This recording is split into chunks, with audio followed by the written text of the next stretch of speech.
everyone, welcome you all in our online learning platform Let's Study India। आज के इस video में हम प्लाज्मा मेम्ब्रेन के बारे में डिस्कस करेंगे। इसके पहले सेल के बारे में, क्योंकि हम साइटोलॉजी स्टार्ट कर चुके हैं, तो साइटोलॉजी पढ़ने से पहले एक सेल के बारे में हमें बेसिक जानकारी तो होनी ही चाहिए। तो इसके पहले के वीडियोस में हमने वो सारी चीजें कवर कर ली है और आज से हम अपना यूनिट फर्स्ट की पहली टॉपिक प्लाज्मा मेम्ब्रेन को स्टार्ट कर रहे हैं। ठीक है, जिसको भी सेल देखना होगा वो हमारे प्लेलिस्ट में जाकर के प्रीवियस वीडियोस देख सकता है। ठीक है, तो चलिए स्टार्ट करते हैं। प्लाज्मा मेम्ब्रेन, प्लाज्मा मेम्ब्रेन क्या होता है? हम सबको पता है कि अगर हम सबसे सिंपल बात करें, सबसे सिंपल बात करें, तो जब हम क्या करते हैं, कहीं जमीन खरीदते हैं, मान लीजिए हमने जमीन खरीदा, तो हम सबसे पहले क्या करते हैं कि भैया एक बाउंड्री करवा लेते हैं उस जमीन की। नहीं तो कुछ भी हो सकता है, कोई आके ये भी कह सकता है कि भाई ये मेरी जमीन है, या आजू बाजू में कोई घर वर बनवा रहा है तो वो हमारी जमीन में आ सकता है। या हमारे पास अगर मान लीजिए हम घर बनवा रहे हैं, हमारे पास एक प्रॉपर बाउंड्री, एक प्रॉपर गेट नहीं होगा, तो कोई भी आ सकता है, कोई भी जा सकता है। ठीक है, क्या करते थे जब बचपन में हम बदमाशियां करते थे तो मम्मी लोग कहते गेट लॉक करके सो जाती थी। अब हम बाहर नहीं जा सकते, क्योंकि जब तक मम्मी नहीं चाहेंगी तब तक हम बाहर नहीं जा सकते थे। या बाहर का कोई बंदा, कोई अनवांटेड, मतलब किसी को हम नहीं पहचान रहे, या कोई भी ऐसे जो हमारे घर में घुसना चाहे वो घुस नहीं सकता है। तो ये सारे बाउंड्री के एक फायदा थे कि हम बाउंड्री बना लेते थे तो हम अपने आप को सेफ फील करते थे, वी आर नाउ प्रोटेक्टेड। या हम कहते थे मेरी जमीन, हमने बाउंड्री करा दिया, दैट मीन्स कि हमने जो जमीन ली है वो हमारी जमीन है, प्रोटेक्टेड है। तो प्लाज्मा मेम्ब्रेन, प्लाज्मा मेम्ब्रेन भी यही है, क्या है? एक बाउंड्री है। ठीक, किसकी बाउंड्री है? सेल की बाउंड्री है।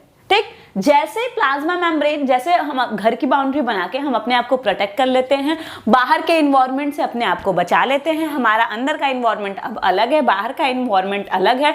बाहर से कोई भी जो चाहे वो अंदर नहीं आ सकता, हमें हार्म नहीं कर सकता। ठीक उसी तरीके से एक सेल को प्रोटेक्शन देने के लिए, मानिए कि एक सेल है तो इसको प्रोटेक्शन देने के लिए एक बाउंड्री होती है जो इस सेल को उसके एक्सटर्नल एनवायरनमेंट से प्रोटेक्ट करता है। एक्सटर्नल और इंटरनल एनवायरनमेंट मिल ना जाए। आप बगल में मान लीजिए एक दूसरी सेल भी है, तो ये दोनों सेल आपस में हम डिस्टिंग्विश कैसे कर पाएंगे कि हाँ यहाँ पे एक सेल है, यहाँ से दूसरी सेल है। ये सारी चीजों के लिए प्लाज्मा मेम्ब्रेन होता है। ठीक, तो आइए देखते हैं प्लाज्मा मेम्ब्रेन है क्या। ठीक, a plasma membrane encloses every type of cell, both prokaryotic and eukaryotic cell।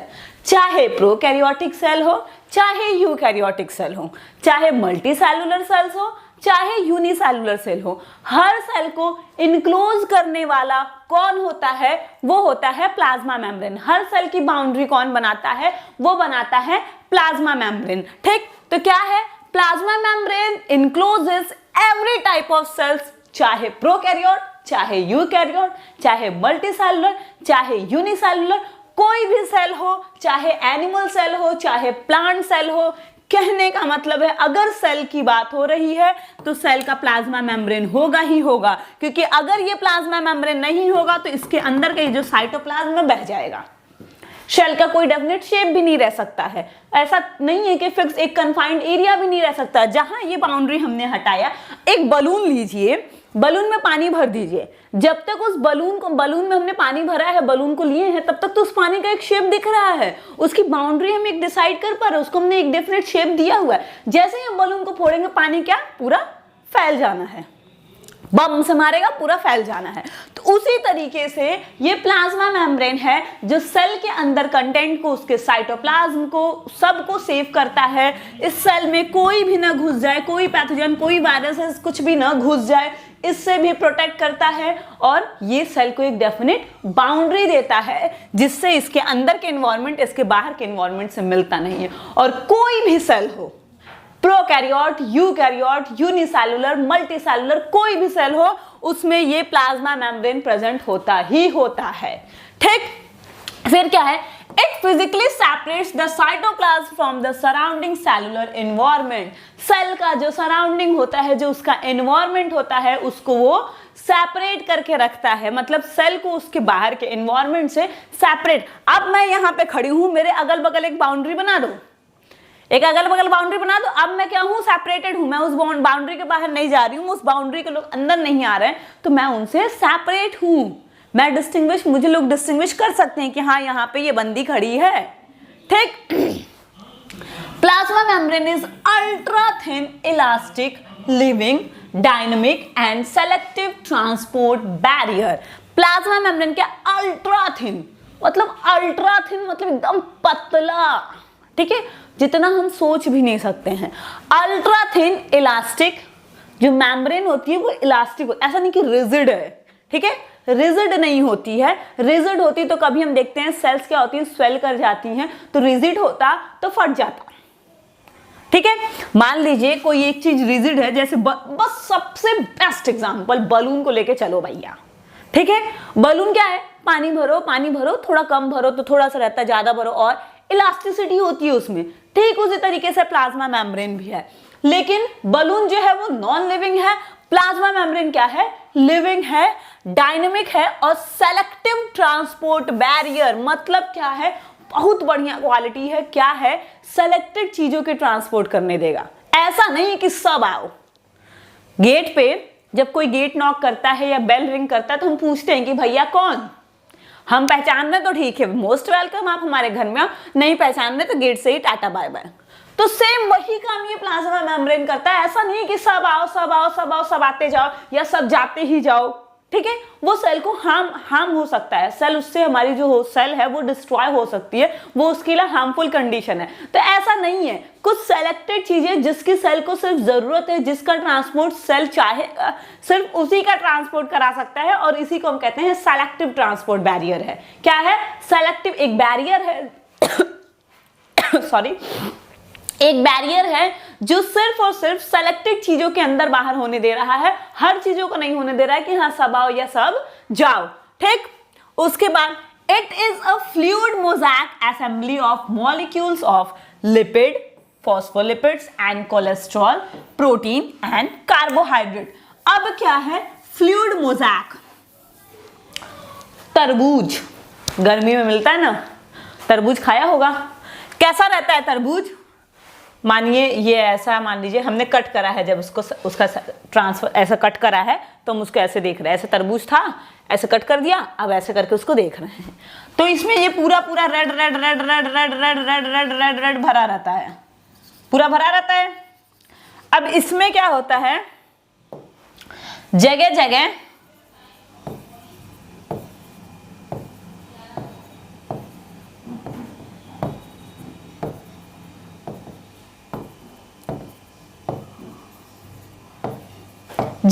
ऐसे बीज होते हैं, तो फ्लूइड मोज़ेक, ठीक है, एक मोज़ेक जैसा स्ट्रक्चर दिखता है, उसमें होता क्या है, लिपिड के मॉलिक्यूल्स होते हैं, प्रोटीन्स होते हैं एंड कार्बोहाइड्रेट। लिपिड प्रोटीन ज्यादा होते हैं, कार्बोहाइड्रेट बहुत थोड़े अमाउंट में होता है, लेकिन होता है, क्या क्या होता है, लिपिड होता है, प्रोटीन होता है एंड कार्बोहाइड्रेट्स होते हैं। और लिपिड जो होता है वो किस फॉर्म में होता है, वो फॉस्फोलिपिड के फॉर्म में होता है।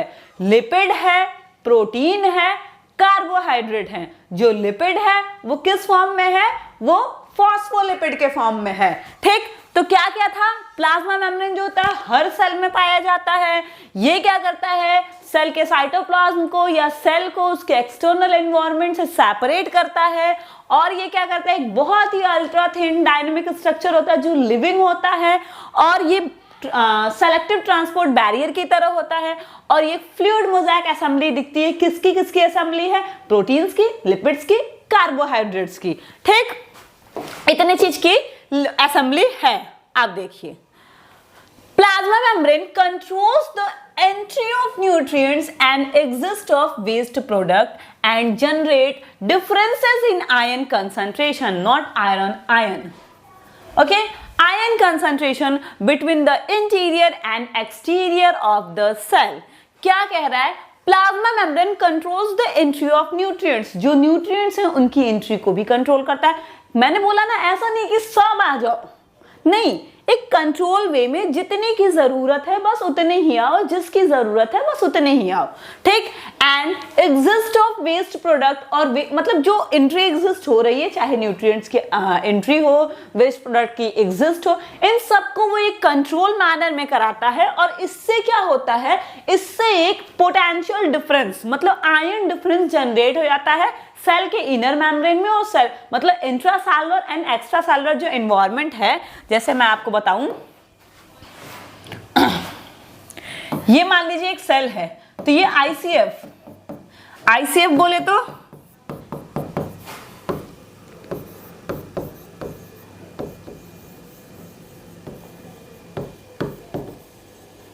इंट्रासेलुलर फ्लूइड कहिए या आईसीई कह देंगे जब इसको, तो हो जाएगा इंट्रासेलुलर एनवायरनमेंट। और ये हो जाएगा ईसीएफ, एक्स्ट्रासेलुलर फ्लूइड या एक्स्ट्रासेलुलर। जो सेल के बाहर है वो एक्स्ट्रासेलुलर एनवायरनमेंट होता है, जो सेल के अंदर है वो इंट्रासेलुलर एनवायरनमेंट होता है। अब इसमें से क्या हो रहा है, कुछ आयंस निकल रहे हैं, कुछ आयंस आ रहे हैं, कुछ न्यूट्रिएंट्स आ रहे हैं, कुछ वेस्ट प्रोडक्ट जा रहे हैं।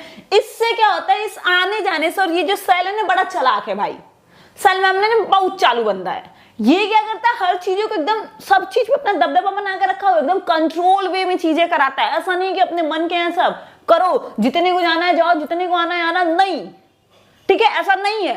एकदम कंट्रोल्ड वे में चीजें होती हैं। तो कुछ जा रहे हैं, कुछ आ रहे हैं, कुछ जा रहे हैं, कुछ आ रहे हैं। इससे क्या होता है, एक आयन का कंसंट्रेशन मेंटेन हो जाता है। लाइक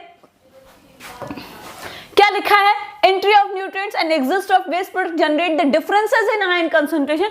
जो आयन का एक कंसंट्रेशन हो जाता है उसमें डिफरेंसेस मतलब हो सकता है अंदर का ज्यादा हो, अंदर ज्यादा नेगेटिवली हो, बाहर ज्यादा पॉजिटिव हो, अंदर ज्यादा पॉजिटिव हो तो बाहर ज्यादा नेगेटिव। क्योंकि ये जब आयन कंसंट्रेशन में डिफरेंसेस नहीं होगा, तो आप हमेशा याद रखिएगा जो इंपल्स ट्रांसमिशन होते हैं, जो नर्वस सिस्टम में हमारे न्यूरॉन्स, मान लीजिए हमारे हाथ में यहाँ पे कुछ हो रहा, अभी मैं यहाँ खड़ी होकर पढ़ा रही हूँ, बाजू से आया कोई एक पड़ाका चट्टा से दिया हमको, ठीक है, तो अगर मान लीजिए वो एक पड़ाका मार रहा है तो मैं तुरंत इंस्टेंट उसके लिए रिएक्शन शो करूंगी ना। और वो रिएक्शन कैसे शो होगा, इंपल्स के ट्रांसमिशन से। और अगर आयन कंसंट्रेशन में डिफरेंस नहीं आ रहा है तो कुछ नहीं हो सकता, कोई इंपल्स ट्रांसफर नहीं हो सकता, प्लाज्मा मेम्ब्रेन के अक्रॉस भी कोई मॉलिक्यूल्स का ट्रांसफर नहीं हो सकता, कुछ भी नहीं हो सकता, ठीक है। तो ये बहुत जरूरी है। और प्लाज्मा मेम्ब्रेन बहुत चालू है, वो क्या कर रहा है, एकदम आराम से चीजों को कंट्रोल वे में अंदर बाहर कर रहा है, और उससे क्या कर रहा है, एक कंसंट्रेशन ग्रेडियंट जो है बना ले रहा है। आयन का डिफरेंस जो है ईसीएफ और आईसीएफ में वो क्रिएट कर ले रहा है, ठीक।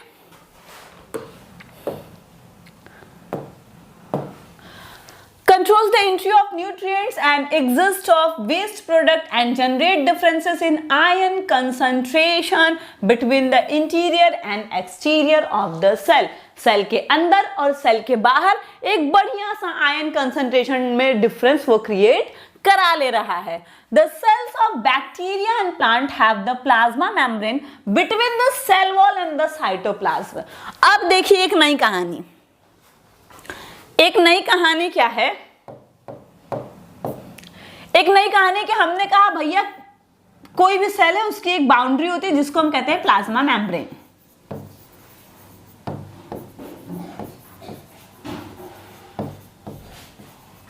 या इसी को हम कह लेते हैं सेल मेम्ब्रेन।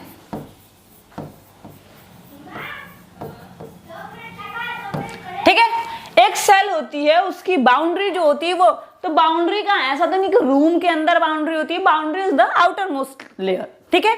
तो प्लाज्मा मेम्ब्रेन क्या है, सेल की सबसे बाहरी वाली लेयर है। लेकिन बैक्टीरिया और प्लांट में देखेंगे, अब इस यहां पे न्यूक्लियस होगा और ये सारे क्या होंगे, साइटोप्लाज्म होंगे।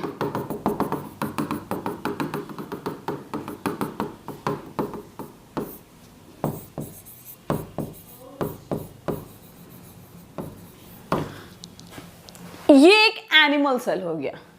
लेकिन अगर मान लीजिए कोई बैक्टीरिया या एनिमल सेल हो रहा है तो इसमें एक चेंज आता है।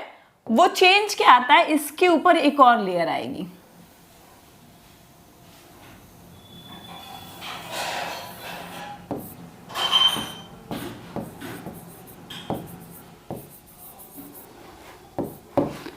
सेल वॉल की। तो हम कहते हैं कि एनिमल सेल में प्लाज्मा मेम्ब्रेन जो होता है वो आउटर मोस्ट लेयर होता है, लेकिन बैक्टीरिया और प्लांट सेल में प्लाज्मा मेम्ब्रेन जो होता है वो साइटोप्लाज्म और सेल वॉल के बीच की लेयर होती है, मतलब सेकेंड आउटर मोस्ट लेयर। इस केस में आउटर मोस्ट लेयर कौन सा होता है, वो किसका होता है, वो सेल वॉल का होता है। ठीक, वो किसका हो जाता है, वो सेल वॉल का हो जाता है। The cells of bacteria and plant have the plasma membrane between the cell wall and the cytoplasm। जो प्लाज्मा मेम्ब्रेन होता है वो सेल वॉल और साइटोप्लाज्म के बीच की एक लेयर होती है। For cells without cell wall, example mycoplasma and animal cells, plasma membranes form the cell surface. और ऐसे सेल्स जिसमें सेल वॉल नहीं होता है, अभी मैंने बताया उसमें क्या होता है, प्लाज्मा मेम्ब्रेन जो है वो सेल का सरफेस बनाता है, मतलब आउटर मोस्ट लेयर तब कौन हो जाता है, तब वो प्लाज्मा मेम्ब्रेन ही हो जाता है। और अगर वो प्लांट या बैक्टीरिया सेल है तो outermost layer cell wall होगी, लेकिन अगर वो ऐसी सेल है जिसके पास सेल वॉल नहीं है तब आउटर मोस्ट लेयर क्या होगा, प्लाज्मा मेम्ब्रेन ही होगा। अब देखिए क्या है, all biological membrane including the plasma membrane and internal membrane of eukaryotic cells, that is membrane bounding endoplasmic reticulum, nucleus, mitochondria, chloroplast, Golgi apparatus, lysosomes, peroxisomes, etc. are similar in structure and selectively permeability but different in other function। इतनी लंबी line पढ़ दी गई, इसका मतलब क्या है, इसका मतलब ये है कि कोई भी सेल है उसके अंदर जितने भी सेल ऑर्गेनेल्स होते हैं या तो सारे मेम्ब्रेन, मतलब जितने भी मेम्ब्रेन बाउंड ऑर्गेनेल्स और होंगे, सबका मेम्ब्रेन जो है वो सेल के प्लाज्मा मेम्ब्रेन जो है और उन सब का जो, क्या बकवास लड़ाई पड़ी है मैम, ये कोई सेल है, ठीक है। अब इसमें कहीं कहीं क्या है, कोई सेल ऑर्गेनेल्स है, मेम्ब्रेन बाउंड सेल ऑर्गेनेल्स हैं।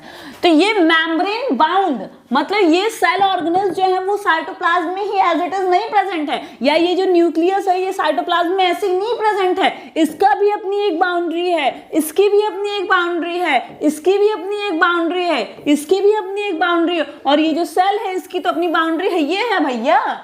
तो अगर हम स्ट्रक्चर की बात करेंगे तो जैसा इस सेल मेम्ब्रेन की बाउंड्री है वैसे ही इन सब की बाउंड्री होती है, जैसी इसकी बाउंड्री वैसी इसकी भी, इसकी भी, इसकी।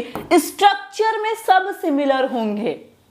स्ट्रक्चर की बात करेंगे तो स्ट्रक्चर में सबकी बाउंड्री जो है इस सेल मेम्ब्रेन या प्लाज्मा मेम्ब्रेन से ही सिमिलरिटी रखेगा।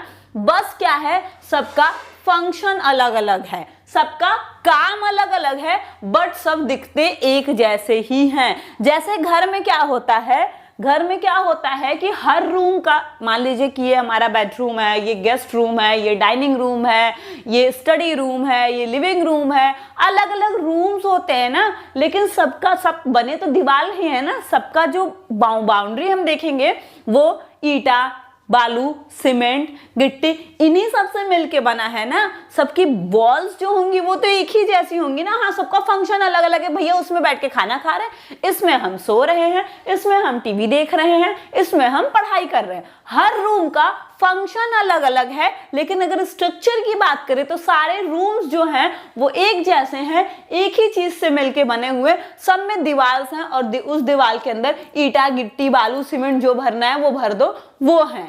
तो उसी तरीके से, ठीक उसी तरीके से जितने भी, मान लीजिए सेल तो है ओके, लेकिन जितने भी मेम्ब्रेन बाउंड ऑर्गेनेल्स हैं उन सब के मेम्ब्रेन का जो स्ट्रक्चर होता है वो कैसा होता है, वो इसके स्ट्रक्चर से ही सिमिलर होता है, बस सबका फंक्शन अलग अलग होता है। क्या होता है, सबका फंक्शन अलग अलग होता है, बाकी चीजें जो हैं वो बिल्कुल सेम है। स्ट्रक्चर जो होगा, उसका केमिकल कंपोजिशन कुछ हद तक, वो सारी चीजें सिमिलर होती हैं। वो सारी चीजें कैसी होती है, सिमिलर होती हैं, बस क्या होगा, फंक्शन अलग अलग होगा। तो यही कह रहा है, all biological membrane including the plasma membrane, जितने भी बायोलॉजिकल मेम्ब्रेन है प्लाज्मा मेम्ब्रेन को लिए हुए, एंड इंटरनल मेम्ब्रेन, और जो इंटरनल यूकैरियोटिक सेल्स के अंदर जो मेम्ब्रेन बाउंड ऑर्गेनेल्स हैं, जैसे एंडोप्लाज्मिक रेटिकुलम हो गया, न्यूक्लियस हो गया, माइटोकॉन्ड्रिया हो गया, क्लोरोप्लास्ट, गोल्गी एपरेटस, लाइसोसोम्स, पेरोक्सोसोम, ये सारे कैसे होते हैं? सिमिलर इन स्ट्रक्चर, सबका स्ट्रक्चर जो होता है वो सिमिलर होता है, एंड सेलेक्टिव परमिबिलिटी, और सबके अंदर वही सेलेक्टिव परमिबिलिटी वाली क्वालिटी होती है कि हाँ सबको नहीं आना है, हम जिसको चाहते हैं, मुझे जिससे फायदा समझ में आएगा, मुझे जिसको बुलाना है मैं उसको बुलाऊंगी, सब नहीं आ सकते हो, ठीक है। And different in other function, बस क्या है उनका फंक्शन अलग अलग है, बाकी चीजें ऐसी ही हैं, ठीक।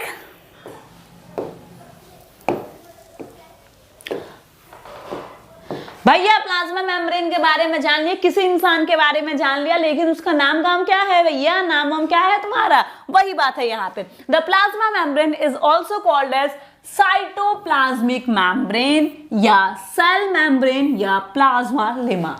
प्लाज्मा मेम्ब्रेन को अगर मान लीजिए आपके एग्जाम में क्वेश्चन आ जाता है, right a short note and right a structure about plasma membrane, right about a structure of plasma membrane, plasma membrane के स्ट्रक्चर के बारे में लिखिए, या हो सकता है वहां पे लिख दे सेल मेम्ब्रेन के स्ट्रक्चर के बारे में लिखिए, या वहां पे बोल दे प्लाज्मा लेमा के बारे में लिखिए। तो डोंट बी कंफ्यूज, ये सारे नाम एक ही लोग के हैं, वो है हमारे प्लाज्मा मेम्ब्रेन भैया। सब नाम जो है इतने ढेर सारे नाम लेके घूम रहे हैं, बहुत शोहरत कमाए हुए हैं, बहुत नाम कमाए हुए हैं, इतने सारे नाम लेके घूम रहे हैं, तो आपको याद रखना है कि ये सारा नाम किसका है? एक ही का है, वो है plasma membrane, okay. The term cell membrane was coined by C. Nageli and C. Kramer in 1885। ये जो टर्म सेल मेम्ब्रेन है, इसको किसने क्वाइन करा था? सी नागली और सी क्रैमर ने 1885 में, 1885 में। The term plasmalemma has been given by Jacob Plowe in 1931। और प्लाज्मा, जैसे हमने क्या कहा कि प्लाज्मा लेमा या सेल मेम्ब्रेन भी इसका नाम है, फिर इसी का नाम प्लाज्मा लेमा भी आया। तो प्लाज्मा लेमा कब आया? 1931 में। किसने दिया? जेक्यू प्लोव ने। ये सारे नाम इनको इसी तरीके से धीरे धीरे करके इतने नाम इनको मिल गए, ठीक।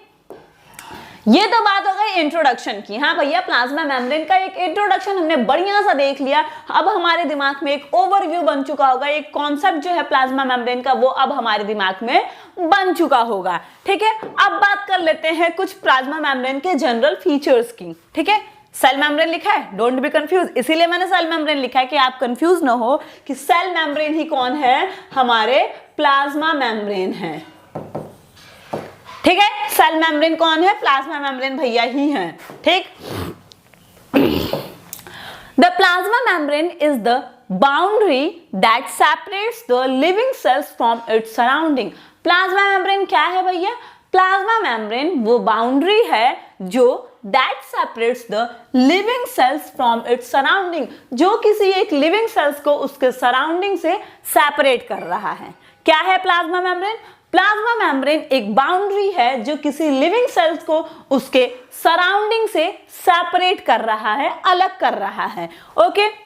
Biomembrane are selectively permeable differential membrane that allows some substance to cross more easily than other। ये क्या है? एक बायोलॉजिकल मेम्ब्रेन है जो उसका नेचर कैसा है? वो उसका नेचर है सेलेक्टिव परमिएबल का। सेलेक्ट परमिएबिलिटी मतलब क्या होता है? आर पार होना। परमिएबल जिसको हम फुली परमिएबल कहते हैं, उससे कोई भी चीज आर पार हो सकती है। लेकिन सेलेक्टिव परमिएबल मतलब भाई बहुत सोफिस्टिकेटेड बंदा है ये, मतलब बहुत ही सोफिस्टिकेटेड है। क्या करता है? हर चीज को परमिएबिलिटी नहीं देता है, सिर्फ सेलेक्टेड चीजों को देगा। सेलेक्टिव परमिएबल होता है डिफरेंशियल, सेलेक्टिव परमिएबल है तो ऑब्वियस सी बात है डिफरेंशियल हो जाएगा। That allows some substance to cross more easily than other. जब सेलेक्टिव परमिएबल है तो कुछ तो बहुत आसानी से उससे क्रॉस कर जाएंगे, कुछ को क्रॉस करने के लिए थोड़ी मशक्कत करनी होगी, थोड़ी लड़ाई झगड़ा करना होगा। जैसे मान लीजिए हम अपने घर में सबको नहीं आने दें, 10 बच्चे खड़े हैं बाहर, 10 में से हमने 6 को बुला लिया कि आ जाओ, बाकी 4 नहीं आएंगे। अब वो 4 भी अपना पूरा जी जान लगाएंगे आने के लिए। उनको मैंने 6 को कितना इजीली एंट्री दिया, लेकिन 4 को मैंने इजीली एंट्री नहीं दिया है, तो उन 4 की कंपैरिजन में इस 6 की एंट्री मैंने इजीली कराई है। क्यों? क्योंकि हमने क्या करा, उनको सेलेक्ट करा और उनको एंट्री दे दिया। वे आर सेलेक्टिव टू देम, ठीक, हम उनके लिए मतलब वो हमारे लिए सेलेक्टेड पीस थे, हमने उनको इजिली ले लिया। It has a unique structure which determine its function and solubility characteristics. इसके पास एक यूनिक स्ट्रक्चर होता है जो डिटरमाइन करता है इसके फंक्शन को और इसकी सॉल्युबिलिटी कैरेक्टरिस्टिक्स को। इसके मतलब जो इसका स्ट्रक्चर है, इसके स्ट्रक्चर से क्या होता है, इसका फंक्शन और इसकी सॉल्युबिलिटी कैरेक्टरिस्टिक्स डिसाइड होती हैं। It involve in cell to cell recognition, cell to cell recognition कह लीजिए या cell to cell adhesion कह लीजिए, cell to cell interaction कह लीजिए। इन सारे काम में कौन इन्वॉल्व होता है, तो वो इन्वॉल्व होने वाला प्लाज्मा मेम्ब्रेन है, जिसको हम सेल मेम्ब्रेन, बायोलॉजिकल मेम्ब्रेन या प्लाज्मा लेमा कुछ भी कहते हैं। मैं बार बार सारे नाम ले रही हूं ताकि आपके दिमाग में ये चीजें फिट हो जाएं कि ये कुछ और नहीं है, ये प्लाज्मा मेम्ब्रेन ही है। क्वेश्चन किसी भी नाम से आए आपको करके ही आना है, ठीक। Plasma membrane is the boundary, ये एक बाउंड्री होता है, सेलेक्टिव परमिएबल होता है, इसका स्ट्रक्चर जो होता है वो इसको सॉल्युबिलिटी देता है, हाँ, और इसके फंक्शंस को भी वो करता है। और ये क्या करता है, सेल टू सेल रिकॉग्निशन या सेल टू सेल एडेशन या सेल टू सेल इंटरेक्शन में इन्वॉल्व होता है, ठीक। अब बात कर लेते हैं इसके केमिकल कंपोजिशन की। किसकी बात करेंगे हम, chemical composition of plasma membrane. अभी मैंने बात किया था इसका स्ट्रक्चर जो होता है बहुत यूनिक होता है, तो जरा देख लेते हैं कि इसका केमिकल कंपोजिशन क्या है, किससे किससे मिलके बना है। घर की बाउंड्री की बात करें तो किससे किससे मिलके बना है, ईंट होंगे, सीमेंट, बालू, गिट्टी, यही सारी चीजें होंगी ना। लेकिन हमें क्या करना है, अपनी बॉडी के मेम्ब्रेन के बारे में, अपनी बॉडी की जो सेल्स हैं उनके बाउंड्री के बारे में देखना है, इनका केमिकल कंपोजिशन क्या है, किससे मिलके ये बने हैं। Chemically plasma membrane and other membrane of the different organs are found to contain protein, lipid and carbohydrates। कहा गया कि अगर केमिकल कंपोजिशन की बात करें, चाहे प्लाज्मा मेम्ब्रेन की करें या किसी अदर, क्योंकि मैंने क्या बोला, प्लाज्मा मेम्ब्रेन और जो अदर मेम्ब्रेन्स भी हैं उन सिमिलर इन स्ट्रक्चर हैं। सब कैसे हैं, सिमिलर इन स्ट्रक्चर। तो हम अगर प्लाज्मा मेम्ब्रेन की बात कर रहे हैं या other membrane of different organs, जो अलग अलग ऑर्गन्स हैं उनके भी जो मेम्ब्रेन्स हैं, सबको देखा जाए तो ऐसा पाया गया कि सब में क्या क्या है, एक प्रोटीन, पहली बात तो प्रोटीन है, लिपिड है और कार्बोहाइड्रेट है। क्या क्या है, लिपिड, प्रोटीन, कार्बोहाइड्रेट, इतनी चीजें हैं। बट इफ बट हर जगह आ जाता है यार, बट इन डिफरेंट रेशियो, ऐसा नहीं है कि सब बराबर बराबर प्रेजेंट हैं, इनका रेशियो एक सेल में भी डिफरेंट करता है और सेल टू सेल भी डिफर करता है। रेशियोज जो है, ऐसा नहीं है कि अगर 40% प्रोटीन प्रेजेंट है तो 40% ही कार्बोहाइड्रेट भी प्रेजेंट होगा और 40% ही वो भी प्रेजेंट होगा, नहीं। ये क्या करते हैं, वैरी करते हैं। जरूरी नहीं है कि इनका प्रोपोर्शन, इनका रेशियो सेम हो, और ऐसा भी जरूरी नहीं है कि जितना मान लीजिए हमारे एक सेल में से जितना है वही दूसरे सेल के भी मेम्ब्रेन में उतना ही हो। सेल टू सेल ये वैरी करते हैं और एक सेल में भी देखें तो ये वैरी करते हैं, सेम नहीं होते हैं, ठीक। तो केमिकल कंपोजिशन की बात करें तो तीन चीजें मेन आ जाती हैं, लिपिड, प्रोटीन एंड कार्बोहाइड्रेट। ये प्रेजेंट तो होते हैं बट इन डिफरेंट रेशियोज, ठीक। For example, in plasma membrane of human red blood cells, protein represent 52%, lipid 40% and carbohydrate 8%। एक अभी एग्जांपल देख लिया हमने। अगर हम अपने बॉडी के रेड ब्लड सेल्स की बात करें तो उसका जो प्लाज्मा मेम्ब्रेन होता है, केमिकल कंपोजिशन तो वही होगा तीनों का, हमको पता है वही तीन चीजें प्रेजेंट रहनी है, लिपिड, प्रोटीन, कार्बोहाइड्रेट। बट हमने क्या कहा, इन डिफरेंट रेशियो जो होंगे उसके वो डिफरेंट होंगे।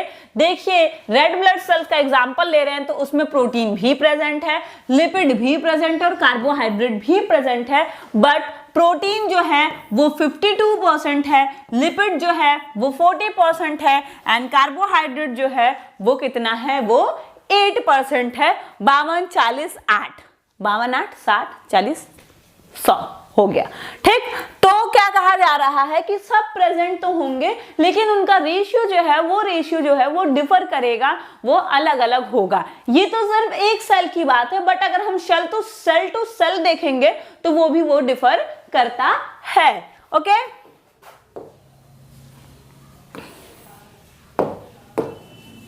जब बात कर ही रहे हैं तो देख भी ले। Chemical composition of some purified membrane, कुछ प्यूरिफाइड मेम्ब्रेन्स की केमिकल कंपोजिशन की बात कर लेते हैं। हमको पता है अगर मेम्ब्रेन है तो तीन चीजें होंगी, प्रोटीन होगा, लिपिड होगा, कार्बोहाइड्रेट होगा। अब हमें देखना है कि कौन से सेल में कौन चीज कितना % प्रेजेंट है। तो माइलिन शीथ किसमें होती है? नर्व सेल्स में। ठीक, तो नर्व सेल की जो माइलिन शीथ होती है उसकी बात करें तो उसमें 18% प्रोटीन होता है, 79% लिपिड होता है और 3% कार्बोहाइड्रेट प्रेजेंट होता है। देखिए, लिपिड और प्रोटीन, कोई भी मेम्ब्रेन होगा, प्लाज्मा मेम्ब्रेन होगा, किसी का भी मेम्ब्रेन होगा, तो उसमें ज्यादा अमाउंट जो होगा वो लिपिड और प्रोटीन का होगा। कार्बोहाइड्रेट जो होता है वो बहुत कम अमाउंट में होता है बट कम अमाउंट में होता है। आप जब देखोगे तो सब में आप देखोगे कार्बोहाइड्रेट कम अमाउंट में ही है, लिपिड प्रोटीन अपना जो है वो जगह बनाए पड़े हैं। ठीक, तो प्रोटीन माइलिन शीथ की बात करें तो उसमें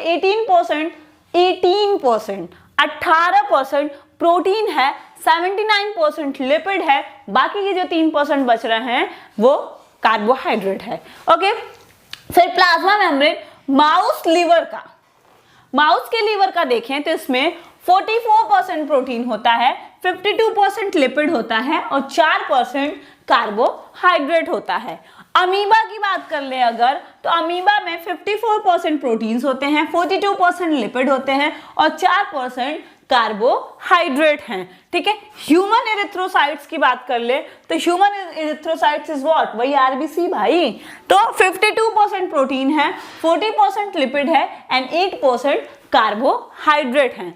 माइटोकॉन्ड्रियल इनर मेम्ब्रेन, माइटोकॉन्ड्रिया की इनर वाली मेम्ब्रेन की अगर हम बात कर लेते हैं तो ये देखिए 76% प्रोटीन है, 24% लिपिड है और इसमें कार्बोहाइड्रेट नहीं होता है। ठीक, तो क्या है, मैंने बोला था कि केमिकल कंपोजिशन जो है किसी भी मेम्ब्रेन का, उसमें प्रेजेंट तो यही तीन चीजें रहनी है, प्रोटीन, लिपिड, कार्बोहाइड्रेट प्रेजेंट है, लेकिन उनके रेशियोज जो होते हैं वो डिफर करते हैं सेल टू सेल, और उसका हमने देख लिया कि cell to cell ratios differ कर रहे हैं। ठीक, अब हमने बात करी कि भैया ये तीन चीज प्रेजेंट होती हैं, तो ये तीन चीज जो प्रेजेंट होती हैं उनके बारे में थोड़ी डिटेल में स्टडी कर लेते हैं। चलिए लिपिड के बारे में देखते हैं। 4 major classes of lipid are commonly present in plasma membrane. Plasma membrane में जो लिपिड प्रेजेंट होता है वो 4 तरीके का होता है। 4 major classes of lipid are commonly present in the plasma membrane या अदर मेम्ब्रेन, कोई भी होगा। कौन कौन से हैं? एक होगा फॉस्फोलिपिड, स्फिंगोलिपिड, ग्लाइकोलिपिड और स्टेरॉइड। लेकिन भले 4 हैं, लेकिन इसमें से सबसे ज्यादा जो होता है वो सबसे अबंडेंट टाइप जो है वो ये फॉस्फोलिपिड है, ये सबसे अबंडेंट होता है, यही हमको सबसे ज्यादा देखने को मिलता है। बाकी स्फिंगोलिपिड, ग्लाइकोलिपिड ये सारे होते हैं। ठीक, all of them are amphipathic molecules. Amphipathic molecules किनको कहते हैं? possessing both hydrophilic and hydrophobic domains, जिनके पास hydrophilic as well as hydrophobic domains दोनों प्रेजेंट होते हैं। What is this hydrophilic and hydrophobic domains? क्या है मैम?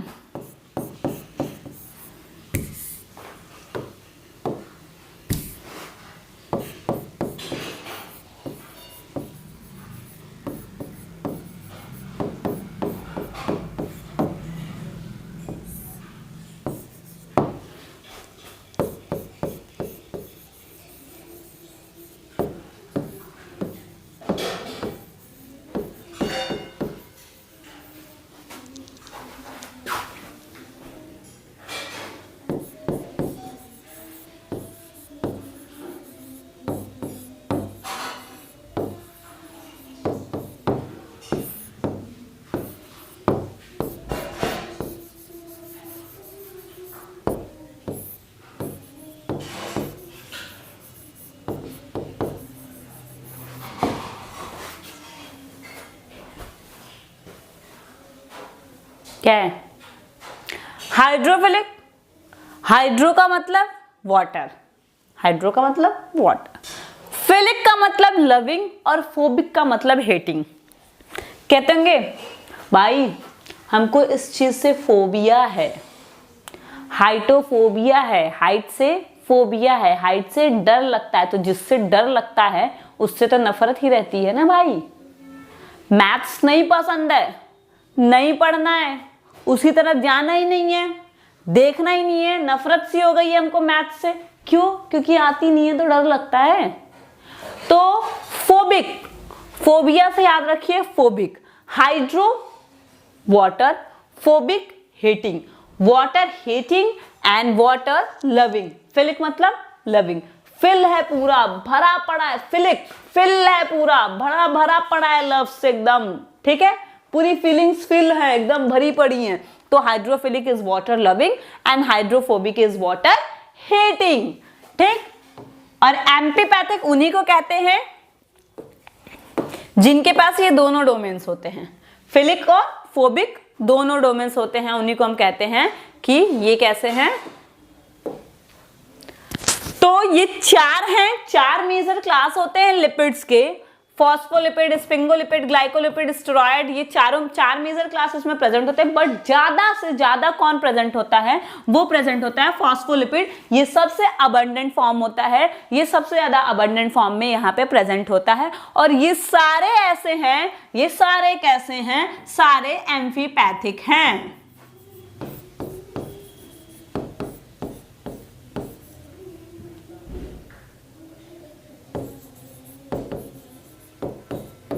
कैसे हैं? सारे सारे के सारे एम्फीपैथिक हैं। ओके, एम्फीपैथिक किनको कहते हैं? जिनके पास दोनों डोमेन्स होते हैं, वाटर लविंग भी और वाटर हेटिंग भी, ठीक है। हाइड्रोफिलिक भी है और हाइड्रोफोबिक भी है।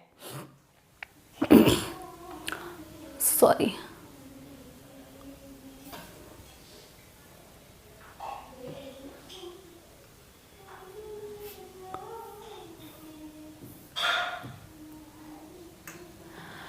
the relative proportion of these lipids vary and different in different membrane। अब जैसे अभी मैंने बताया था कि सब में प्रेजेंट होगा, लेकिन मेम्ब्रेन टू मेम्ब्रेन ये वैरी करेंगे, ये अलग अलग होंगे। मेनी मेम्ब्रेन कंटेन्स कोलेस्ट्रॉल, बहुत से ऐसे भी मेम्ब्रेन होते हैं जिसमें कोलेस्ट्रॉल प्रेजेंट होता है। Cholesterol is especially abundant in plasma membrane of mammalian cell and absent from the prokaryotic cell।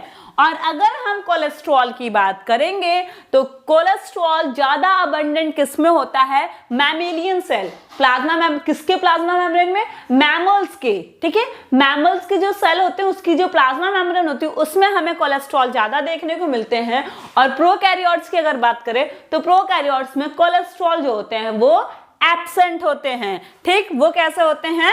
Absent होते हैं। हम लिपिड की बात कर रहे थे, ये देखिए, ठीक है, ये देखिए क्या है? लिपिड के मॉलिक्यूल्स हैं, ठीक। और ये जो सेल्स में होते हैं ये लिपिड बाइलेयर के फॉर्म में होते हैं, ऐसे,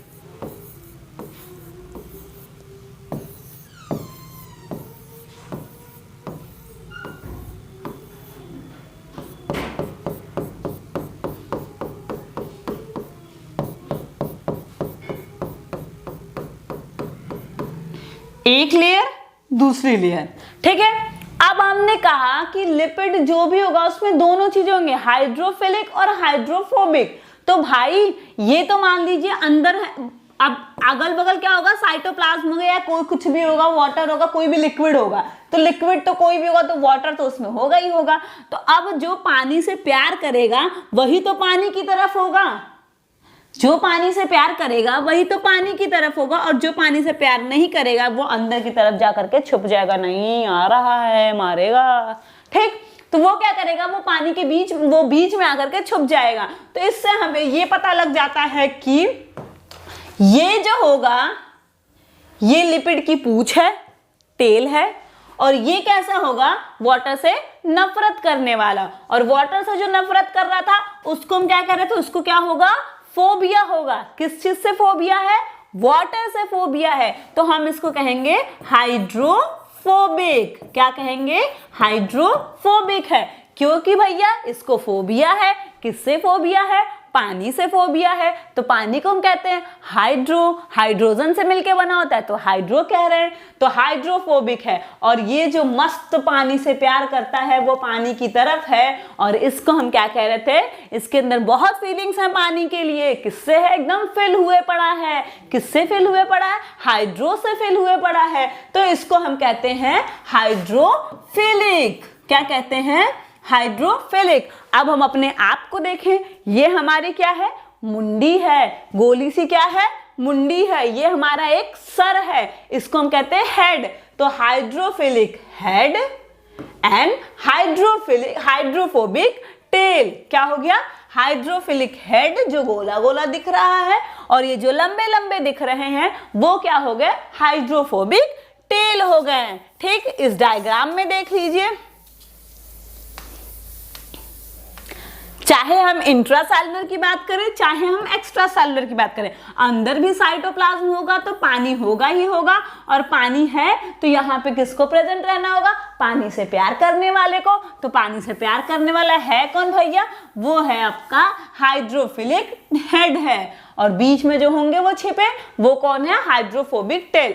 अब इसमें से हम अगर एक के स्ट्रक्चर को थोड़ा डिटेल में देखेंगे तो ये देखिए इसमें क्या क्या प्रेजेंट है। एक फॉस्फेट ग्रुप है और ग्लिसरॉल है, और यहाँ पे क्या है? सैचुरेटेड फैटी एसिड, और यहाँ पे कुछ अनसैचुरेटेड फैटी एसिड। ये हमारा एक लिपिड का स्ट्रक्चर हो गया, उस लिपिड का केमिकल कंपोजिशन हो गया। ठीक, तो हमने क्या कहा कि कोई भी प्लाज्मा मेम्ब्रेन होगा उसके केमिकल कंपोजिशन की अगर हम बात करेंगे तो उस केमिकल कंपोजिशन में भैया प्रोटीन प्रेजेंट होगा, लिपिड प्रेजेंट होगा और कार्बोहाइड्रेट प्रेजेंट होगा।